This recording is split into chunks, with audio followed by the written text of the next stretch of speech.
Hello, ladies and gentlemen. I'm Timothy Adon, composer by day, gamer by night. And as I had mentioned before in one of my non-gameplay videos that I've been doing a lot of, or that I haven't been doing as much of as gameplay videos, I was going to do a quick look at Reaper. So I've been playing around with Reaper for around an hour, I guess, trying to figure it out because, man, when I first opened it up, the layout is completely different from Sonar. So it took me a while first to be able to just put in an audio track and then record.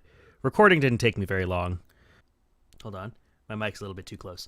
And then I decided, okay, I got this recording done, this very stupid recording of just me going boo-ba-doo bop boo bop boo boo bop bop. It's a little bit of scat, you know. And then I decided to try the MIDI stuff, so I inserted Mach 5, and it decided to insert 17 other tracks that, as far as I can tell, don't do anything. So I'm a little confused about that. But I went around and oh god, and the lack of ability to scroll the way that I want to scroll is being really weird as well. I wonder... Oh my god!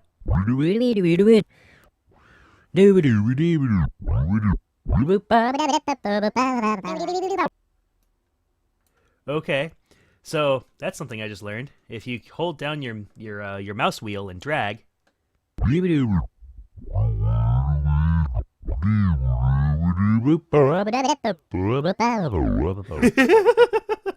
okay, well, if nothing else, that's hilarious. So there's that. I recorded, and then I decided to try out a couple things like crossfades, and the crossfades are pretty cool in that it has more curve variance than Sonar does. And if you double click on this, oh, come on, there we go. It opens up this crossfade editor. I currently have it to not mirror the shape of the curves, because in Sonar I kind of discovered my favorite curve pattern for when it comes to crossfades. But you can lock everything else, so you can kind of tell it. Let me move this. It's being a little laggy, I think. Oh, it's also not wanting to do what I want. Come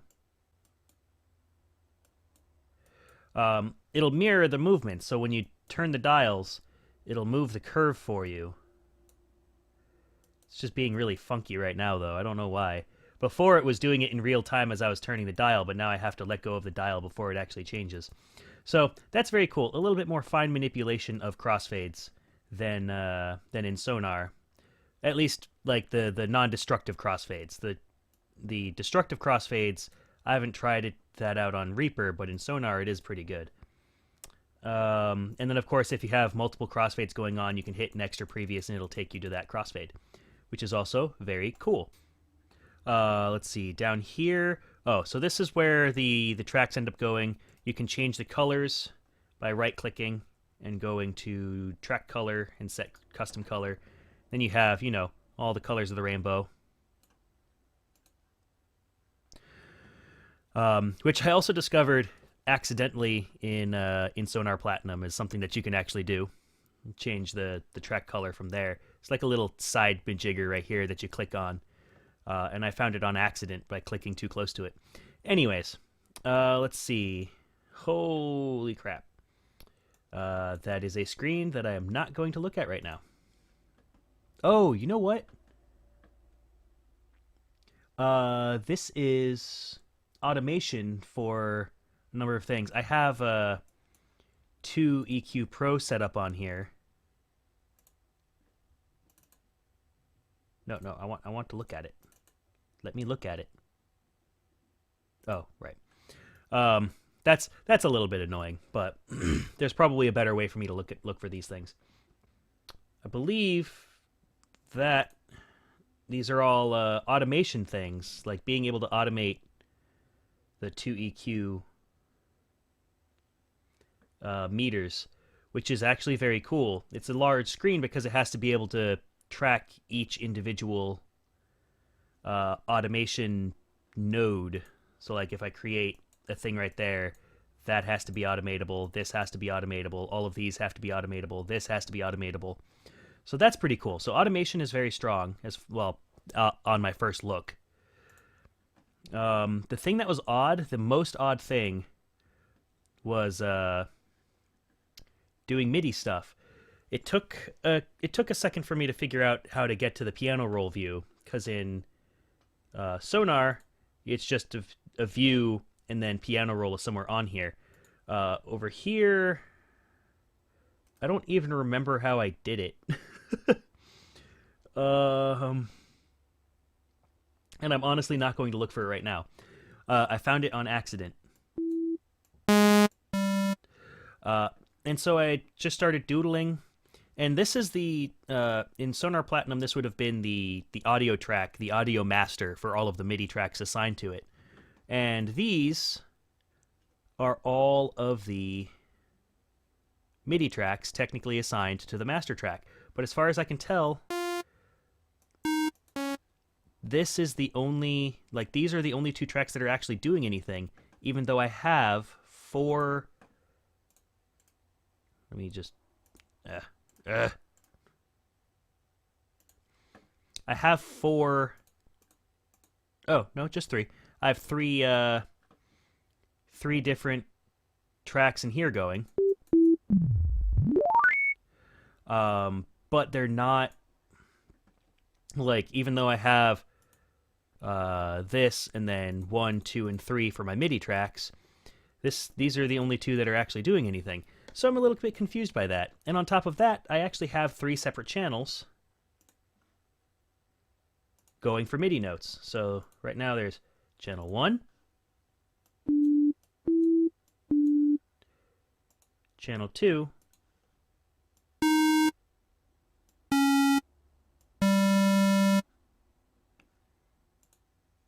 and channel 3.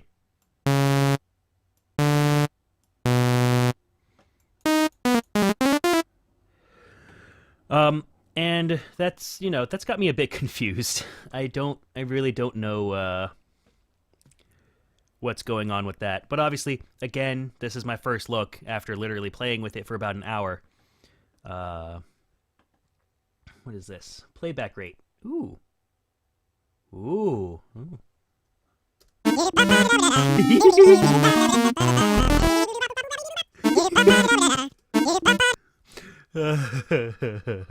Okay.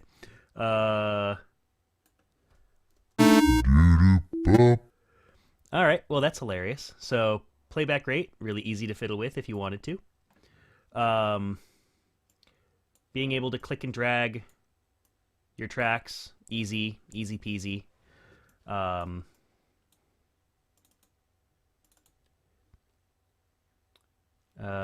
Different track properties. Automation is still something I'm trying to figure out.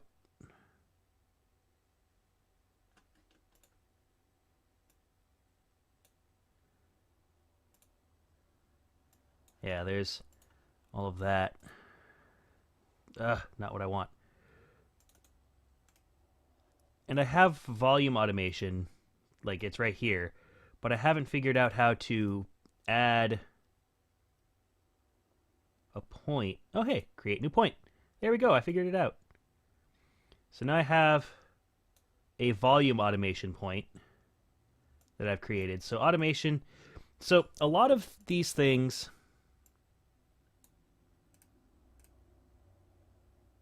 create new point is shift click. Okay, so, I mean, a lot of the issue I'm having is not knowing where the, not knowing where or what the key bindings are to make this faster. So, like, things like splitting clips, it before was alt-click. I have no idea what this is doing. What did I just do? Yeah,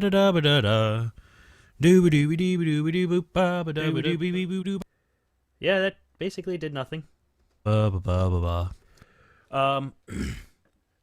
Yeah, so before, splitting a clip would be alt-click in Sonar. So now I kind of have to relearn my keyboard shortcuts. And then, of course, I have to figure out how the MIDI works and why it bothers throwing in friggin' 19 tracks when I can only use 16 for my MIDI instruments. But yeah, and then a lot of these things also have to be docked manually. So initially you just start with the mixer and your effects and stuff. What? Oh man. See, and as I'm talking about this, I'm learning a little bit more about how these things work, although only a little bit.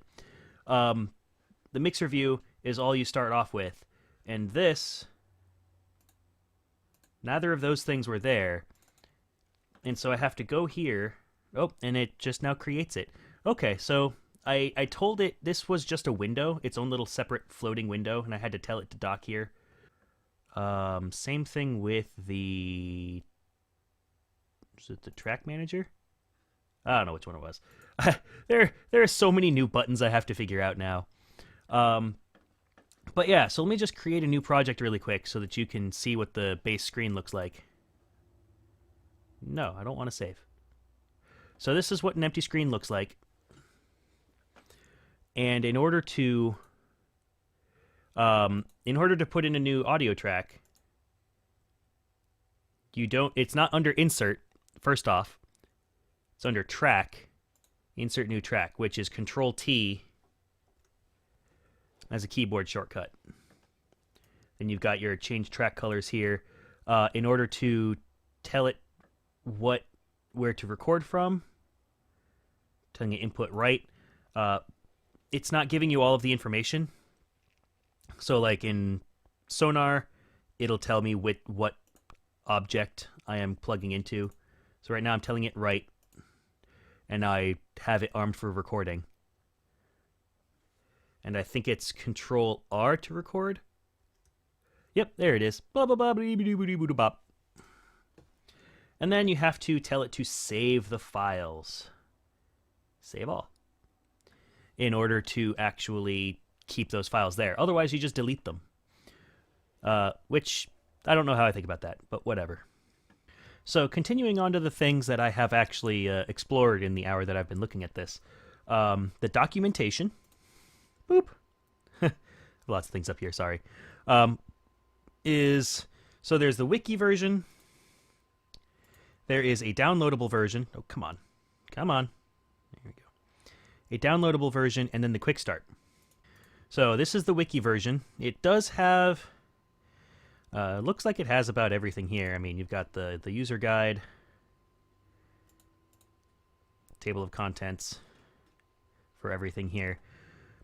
And I looked through here in order to find how to deal with MIDI a little bit, and it didn't actually give me the information I was looking for.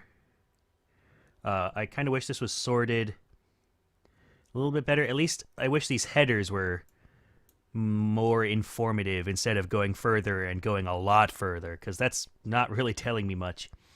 And then there's the quick start guide. And what I was expecting was I mean, being a gamer and a board gamer especially, like when I see quick start guides, I kind of expect a dumbed down version of game rules. And it's like, here's how to get you right into the game and do this, like throw your models on the board, roll some dice, kill some things. That's, oh god, totally spiking my audio there. Sorry about that. That's what I expect out of quick start. This is what their quick start is. So you've got setup, click on audio info at right side of menu bar, click preferences. It's basically just giving you a bunch of the keyboard shortcuts, which I suppose is cool, but not really what I was looking for. I think, for me at least, the most useful thing is down here, which is general advice. Right-click everything to find out what it does. And it's not really wrong, I must say. I mean, it's got other things like MIDI devices and editing. Like, basically just how or where to find certain things. And so I will be going through this in order to find some of the things that I need to look for. It's just, I don't know, the gamer in me was expecting something else. But really, if you do right-click, so like if I right-click here, you know, there's track color, icons, inserting new tracks, removing tracks, duplicating tracks, all kinds of information. Nope, that's the same thing. If I right-click on the track, group, take, comps, colors, render, like just rendering this. Copying, removing, nudging. Oh, I can split. What's split? Split items at cursor. S. S. Okay, that's... Eh?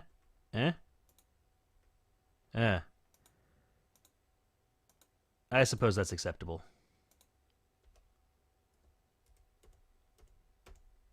So that works a little bit like Sony Vegas then. Because Sony Vegas is...